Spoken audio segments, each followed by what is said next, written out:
Welcome back friends. Welcome to Sapien Blog. Sapien Blog में आप सबका स्वागत है। Learn to think biologically. इस वीडियो में हम ब्रीदिंग और रेस्पिरेशन प्रोसेस के बारे में बात करेंगे और हम ये जानेंगे क्या ये एक ही प्रोसेस है या ये डिफरेंट प्रोसेस है। आइए शुरू करते हैं। इस सिचुएशन को एनालाइज कीजिए। आप देख सकते हैं गार्डन में दो बच्चे भाग रहे हैं। कुछ देर बाद बच्ची थक जाती है और वो ब्रीदिंग फास्ट करने लग जाती है। उसकी एनर्जी भी कम होने लग जाती है।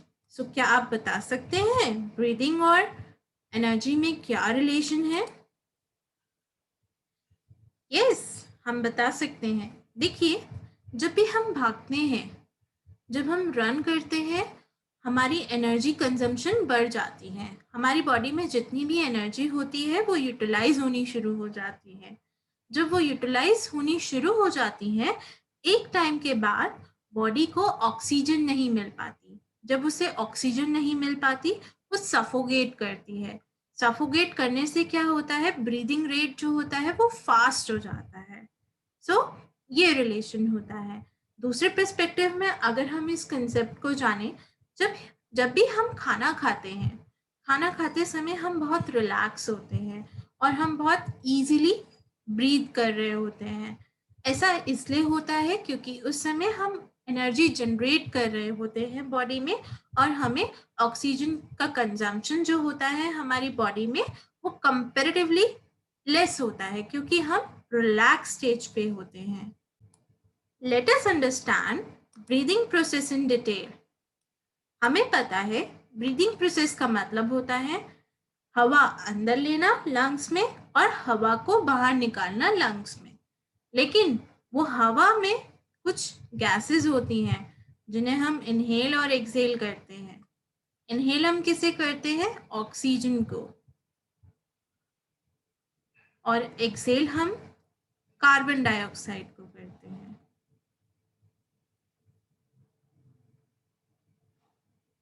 ब्रीदिंग के अंदर 2 साइक्लिक फेजेस होती हैं। वो साइक्लिक फेजेस को हम एक्सहेलेशन और इंस्पिरेशन के नाम से जानते हैं। दूसरा एक्सहेलेशन और एक्सपिरेशन के नाम से जानते हैं।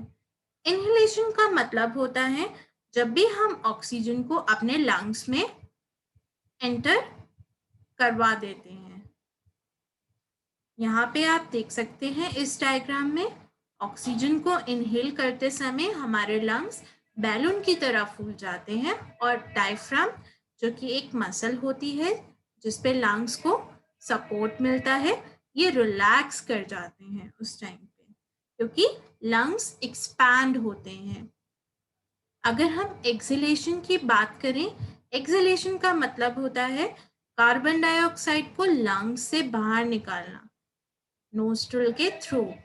इस प्रोसेस में डायफ्राम जो होता है, जो हमारी मसल होती है जिस पे लंग्स रिलैक्स करते हैं, वो कॉन्ट्रैक्ट होके डोम शेप बना लेती है। अब क्वेश्चन आता है ब्रीदिंग और रेस्पिरेशन का मतलब क्या है। सो आपके जानने के लिए बता देते हैं। ब्रीदिंग का मतलब होता है इनहेल और एक्सहेल करना।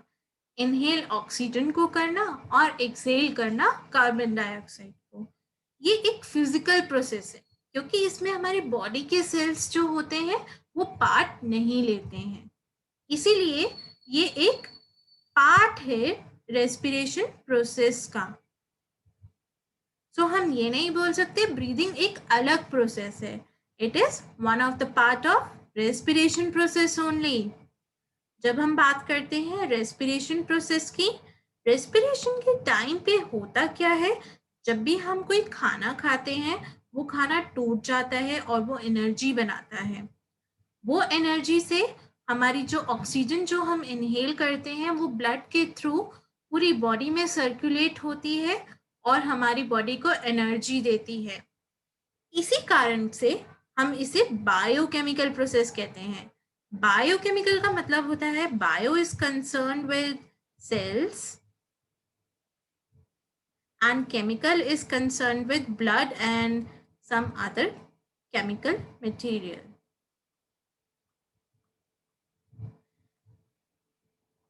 So here biochemical process word is important, whereas in breathing physical process word is important. It is nothing but a part of respiration. Breathing भी रेस्पिरेशन का ही पार्ट होता है. जब भी हम रेस्पिरेशन की बात करते हैं, रेस्पिरेशन से हमें समझ में आता है हमारी बॉडी में कुछ ऑर्गन्स हैं जो हमें गैसेस एक्सचेंज करने में हेल्प कर रहे हैं. बेसिकली ऑक्सीजन और कार्बन डाइऑक्साइड को एक्सचेंज करने में हेल्प कर रहे हैं बॉडी की.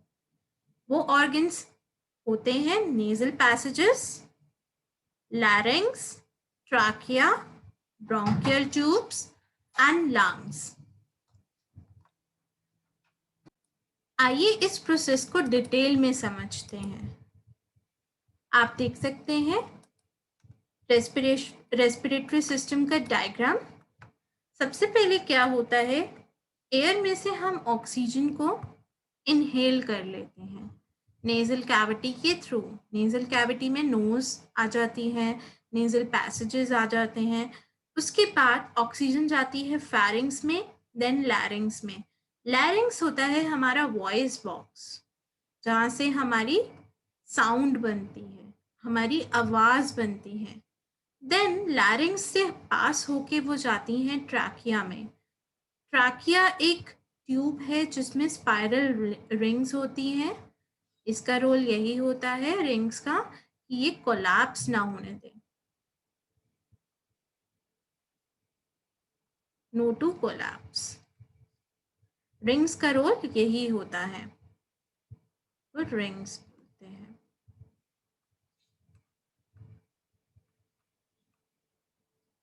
देन इसके बाद होके ये ब्रोंकस में जाती हैं. ब्रोंकस कुछ नहीं होती, ये ब्रांचिंग होती है. अगर हम देखें, this is the example of primary.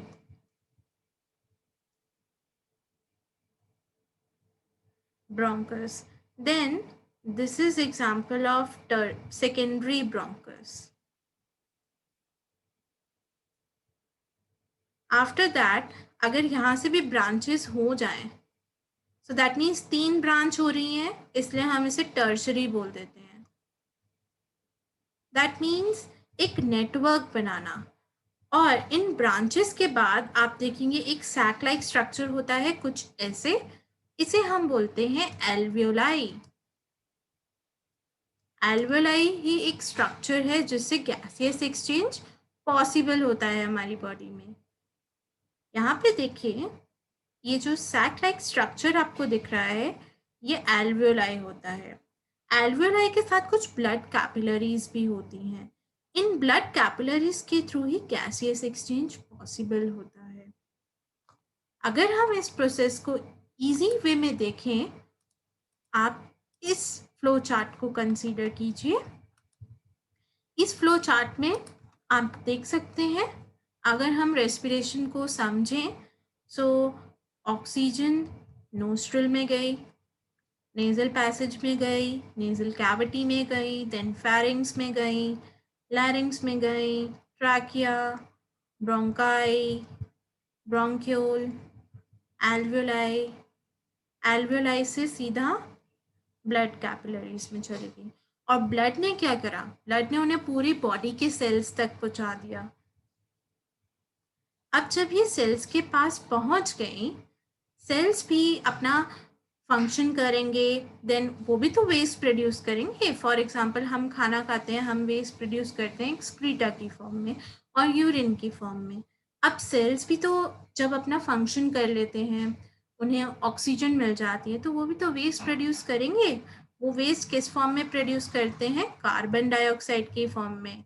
ये कार्बन डाइऑक्साइड ब्लड कैपिलरीज के थ्रू लंग्स तक पहुंचा दी जाती हैं. लंग्स में ये सबसे पहले एल्वियोलाई में एंटर करती हैं, देन ब्रोंक्यूल में, देन ब्रोंकाई में. फिर ये ट्रैकिया से लैरिंग्स में मूव करती हैं, फेरिंग्स में मूव करती हैं, नेजल कैविटी, नेजल पैसेज और नोस्ट्रल के थ्रू आउटर एनवायरनमेंट में ये रिलीज हो जाती हैं। तो इस पूरी सीरीज में आपको रेस्पिरेशन प्रोसेस ब्रीफ में पता चल गया। अगर हम इसे फंक्शन के पर्सपेक्टिव में देखें, सो रेस्पिरेटरी सिस्टम दो फंक्शन परफॉर्म करता है majorly. First is external respiration, जिसमें गैसेस का एक्सचेंज होता है बॉडी में और एनवायरनमेंट में।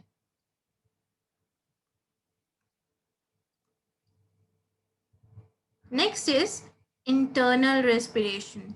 इंटरनल रेस्पिरेशन का मतलब होता है जब गैसेस का एक्सचेंज होता है बॉडी में ही, राइट। फॉर एग्जाम्पल, ब्लड के थ्रू सबसे पहले ऑक्सीजन ट्रांसफर की गई थी सेल को।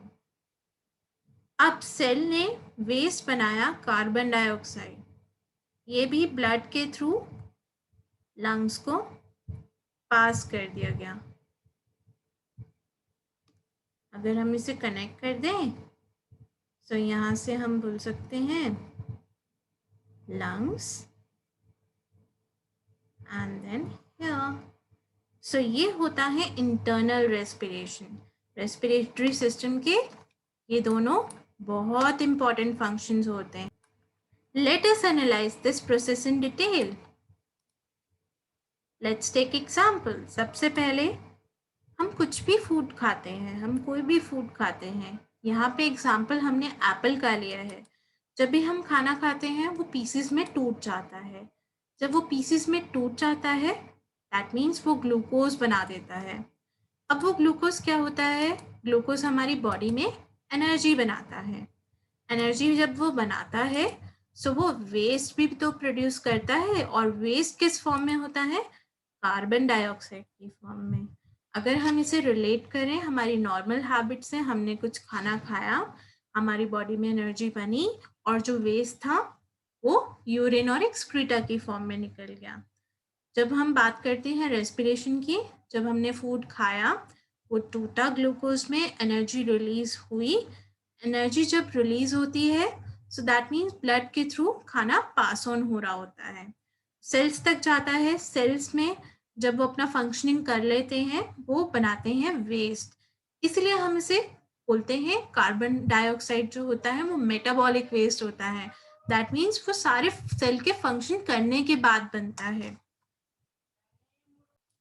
Last but not the least, coming to the functions of respiratory system, we already know that it is responsible for oxygen supply in our body and it removes waste, carbon dioxide from our body.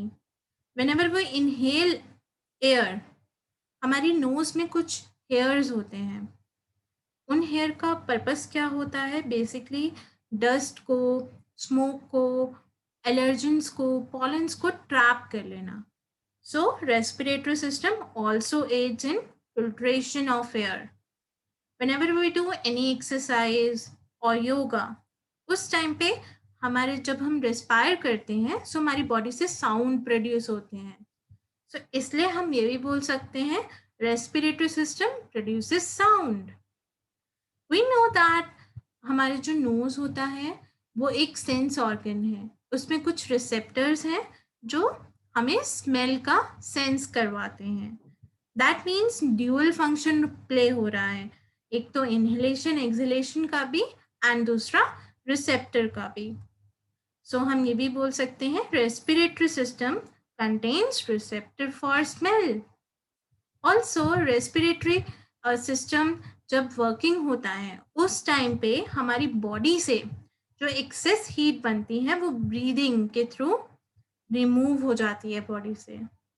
That is why it is written here, it get rid of the body excessive heat. The next one is it regulates body pH, body blood pH. हमारे blood का जो pH होता है it is around 7.4, slightly alkaline, right. So इस pH को maintain करने के लिए रेस्पिरेटरी सिस्टम का एक इम्पॉर्टेंट रोल होता है हमारी body. Thank you for watching this video. If you like it, please click on like button and subscribe button. See you soon.